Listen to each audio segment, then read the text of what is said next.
Is there a countdown, like when you go live? No, we're just on now. Okay, everybody, welcome to the inaugural Mayor's Task Force on Infrastructure meeting for Wednesday, March 6th, 2024. Welcome to everybody that's here, to our new committee members, to our council members, to our staff that is here as well. This is our first meeting, and we will proceed with a regular agenda, just like all of our others. So looking at item 1, approval of the agenda. Are there any late items for our agenda today, staff? Let's see, none. I'll look to the committee for a motion that the agenda for the March 6th, 2024 meeting be adopted.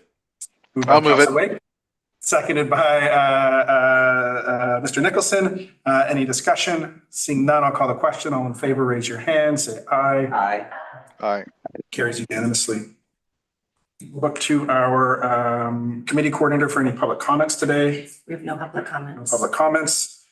And moving along to item 3, welcome and introduction. So welcome everybody. Welcome to anybody that is watching this online or who may watch it later. This is our Mayor's Task Force on Infrastructure meeting. This is a new committee that's been established by the mayor to oversee and provide general direction, advice, and strategy for all of our infrastructure programs on the island.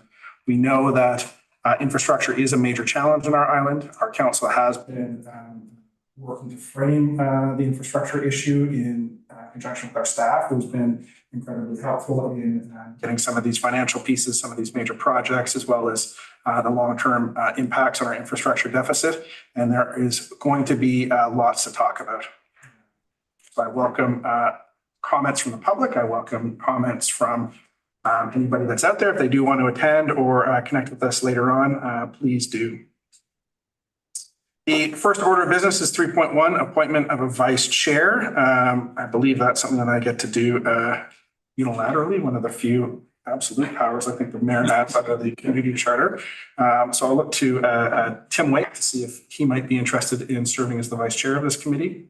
I would. Okay, and with that, Tim Wake, you are appointed vice chair of the Mayor's Task Force on Infrastructure. Wow, it's like being appointed by the Pope. Ish. Ish, yeah. And then item 3.2 is the Task Force on Infrastructure terms of reference. This is something that was circulated. We can have a discussion on this. Any points that come up for committee members, changes that we'd like to make, I'd be willing to hear and entertain those. Any discussion? We scroll down to the 2.2 here. 2.1 and 2.2. So I think this is just important to get into public record. So we can see here the mandate and duties of this task force. It's a standing committee of council that acts as an advisory capacity to council with final decisions in all matters resting with council. However, the intention of the committee as it's been structured is to have a balance of both council members. So myself as the mayor establishing the committee, but also we have Councillor Wake, who has previous council experience in Whistler and has previous infrastructure experience and has had some connection with the province. As well as overseeing large infrastructure projects, as well as Councillor Saunders, who deals with water systems and their security professionally. I thought would be a good addition. And then the way the community charter structures committees like this is that half of the committee members need to come from council and the other half can be appointed at large. And I'm very excited to have both Don Nicholson, retired architect now, correct? Right, as well as a longtime contributor to Bowen, both in expertise as well as his knowledge. Very thrilled to have him here, as well as Michael Florendo, who manages. Or Michael, do you want to speak a little bit about your current role? Sure, I'll do a quick introduction. I'm a civil engineer by training, been practicing in consulting for over 25 years. I'm currently the branch manager for McElhaney's Vancouver office with a staff of about 90 or so engineers in various disciplines, from transportation to water to bridges, structural, etc. So, yeah, happy to help. Thank you. And Don, did you want to say a couple words about your background? I realized I just. Well, not necessary. I think my reputation goes before. Anyways, I retired, 2019 now, and yeah, I guess somewhere around 45 or 50 years of architecture work, one way or another. Fantastic. So the intent is to bring together some subject experts in the field. So we have architecture and engineering represented. Down the road, we'll be looking at either roads infrastructure or some building expertise to join the committee as well as a final member. The mandate of this committee, what we're going to be working on here and providing advice, making recommendations to council on, are all things related to infrastructure. So design, location, management, and funding. The municipality is engaged in an asset management planning process, and that includes both human built as well as natural assets. Various methodologies and approaches of carrying out infrastructure projects, so around the project management lifecycle, reviews of policy and procurement for assets and public works projects. We will certainly look to everyone for alternative technologies and approaches that we might not know about or might wish to consider. And the other interesting piece here in G are recommendations or discussions related to infrastructure or asset management that are made by other municipal committees of council. So whatever committees are discussing it, even particularly water committees, if they're having discussions and they make recommendations, we should absolutely pull those in here for further analysis, possibly review, as well as anything that's either brought up by myself as the mayor or members of the committee. And then 2.3 there, anything that comes to us from staff through the CAO, the Director of Public Works. So I think we have a pretty robust planning framework here and a way of going forward and a way of operating this committee.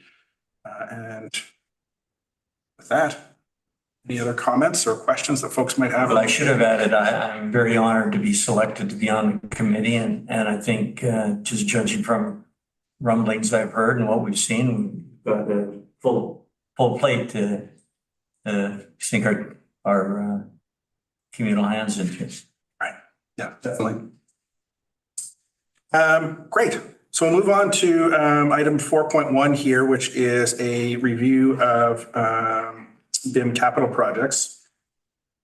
It says I'm leading this. Am I leading this or is staff going through this? I think for the draft work plan, I think really my sense was that together the committee would identify, okay, here are some capital initiatives that we'd like to take a closer look at. And, you know, that could be effectively like a living list that can be added to or amended as needed. But then perhaps today we could also have a crack at trying to prioritize that list. Right. Okay. You know, we did include the Public Works Yard project as a particular project that we think the committee would like to look at, and we definitely would like the committee's eyes on. And so that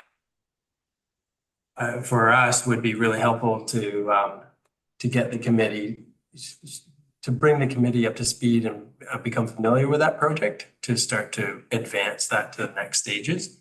But I think before we even dig into that project, is there a desire to sort of create a bit of a work plan for the committee itself? Right.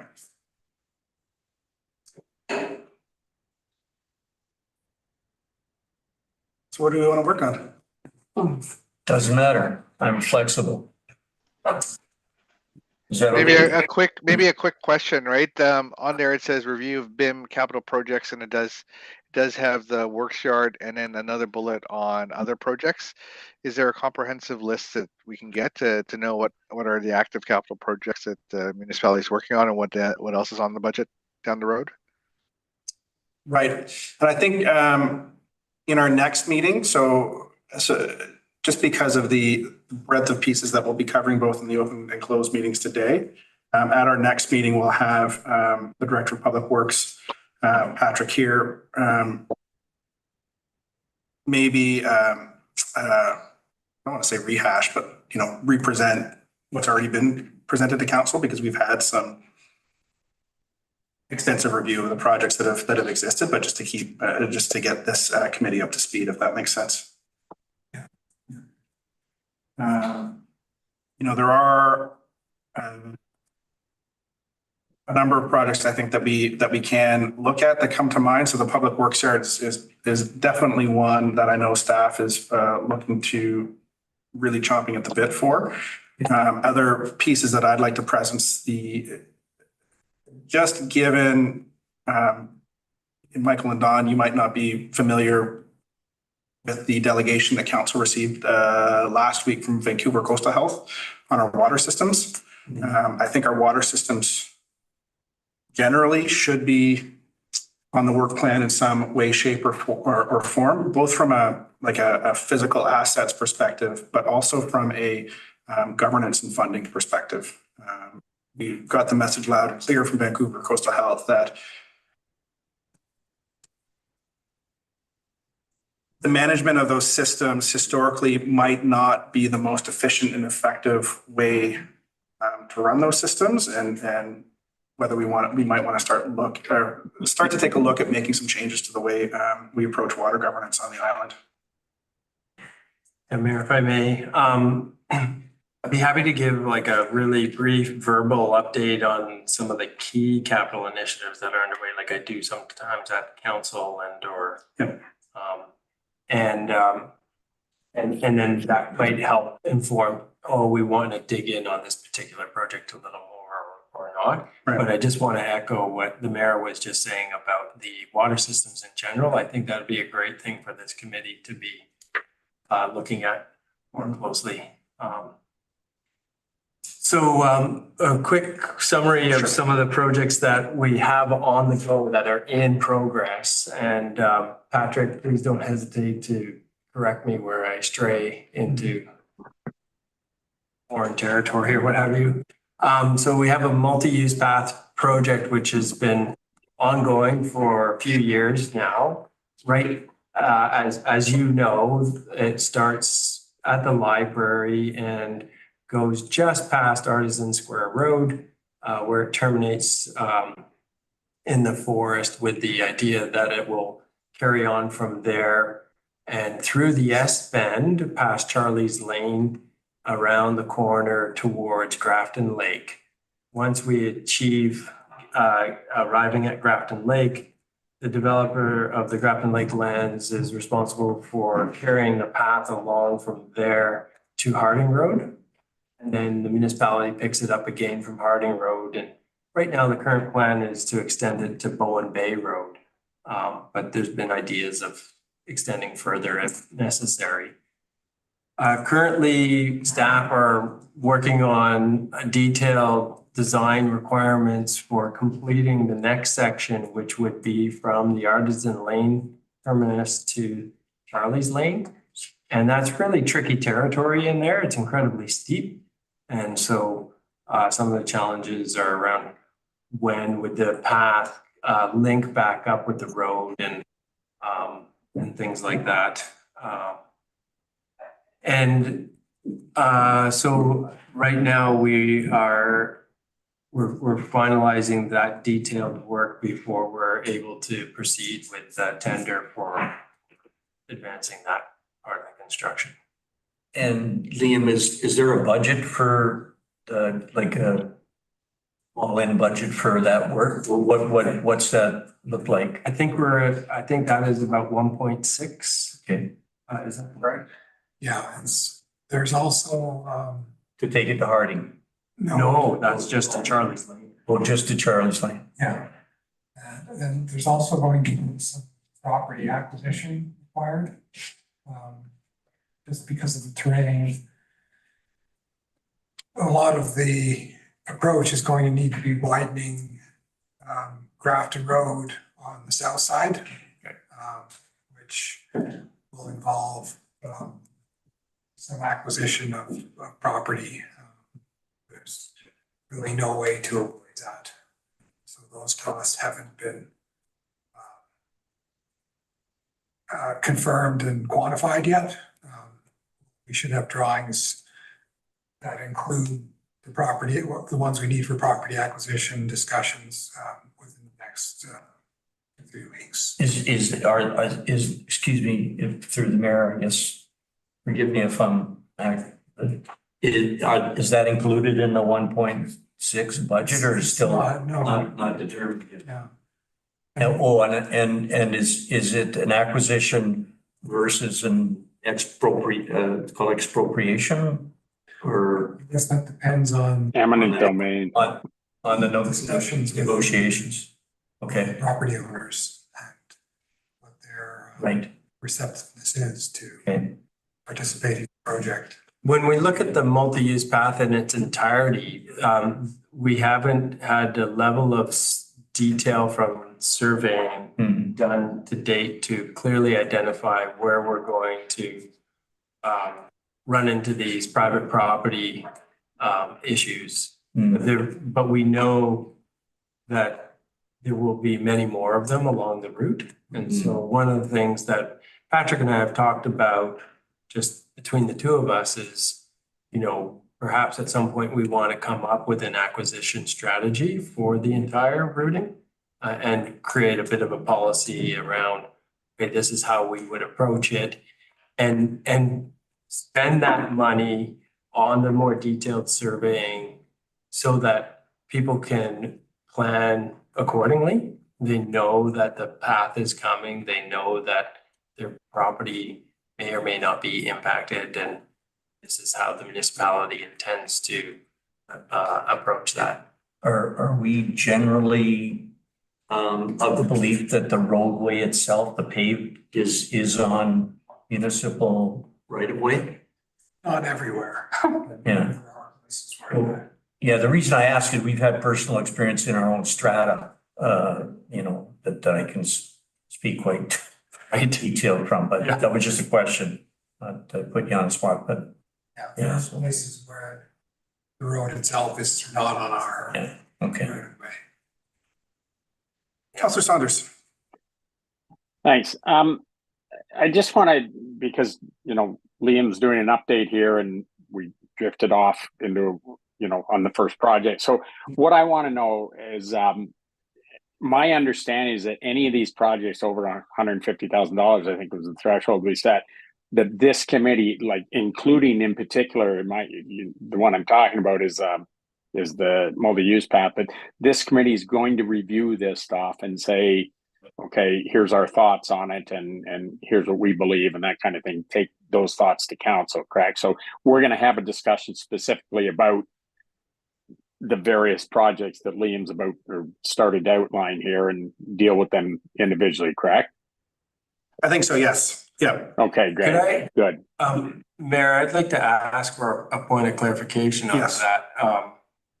My understanding is that it's like the $150,000 threshold was the marker by which a project would be, that the committee would be made aware of a project, but not necessarily that the committee would dig into every project that was $150,000 or greater. I don't think we have time for that, for the number of projects that we would.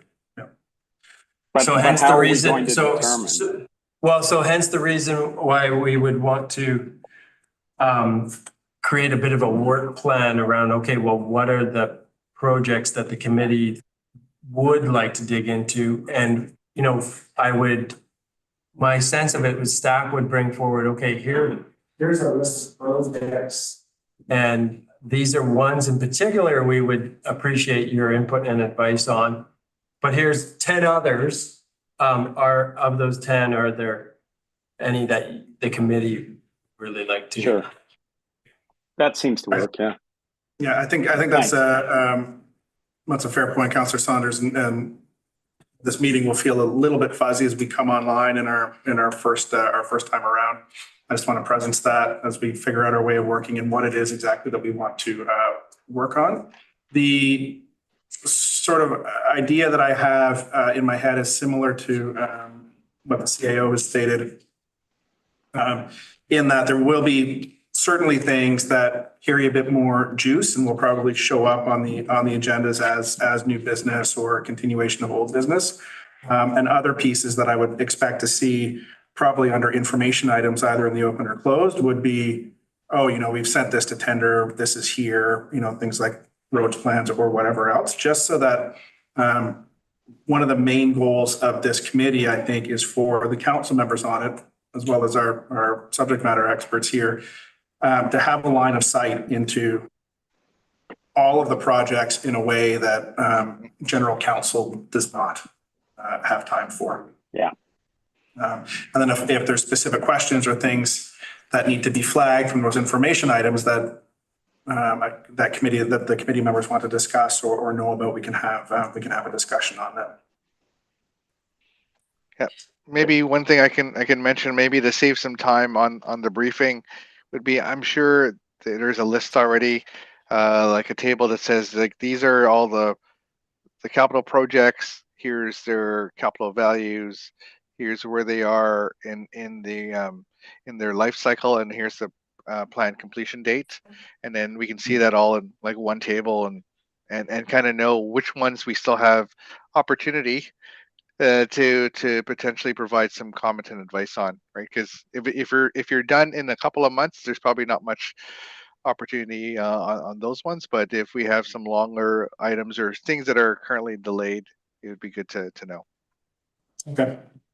Yeah, maybe what we can do then is, just based on this discussion, between now and our next meeting, we can pull together some of the resources that have already been presented to council and then send those around to the committee, and then frame a bit of an update, maybe going into a bit more technical detail about some of the major projects that are on the horizon and coming online and eventually expected to come back to council or being worked on in the community generally.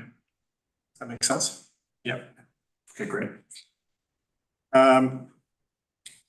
Yeah, and the only other piece that was flagged here in 4.1B is the funding policy, local service area capital projects with island-wide benefits. This is in response to something that came up last year with the ombudsperson around the way that the municipality went about funding some of the sewer treatment plant upgrade and attributed the cost to the entire island.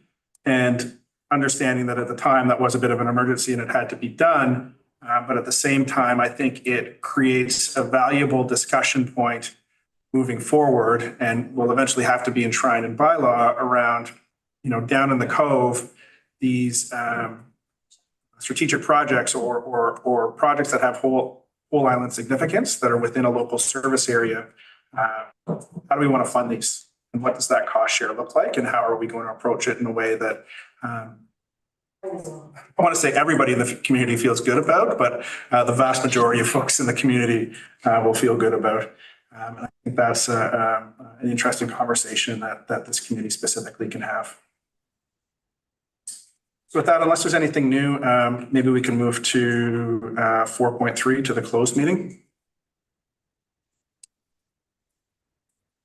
Any questions, Tim? No, I was ready to move to. Okay, so Tim's making the motion to move to a closed meeting. Is there a seconder? Seconded by Councillor Saunders. Any discussion?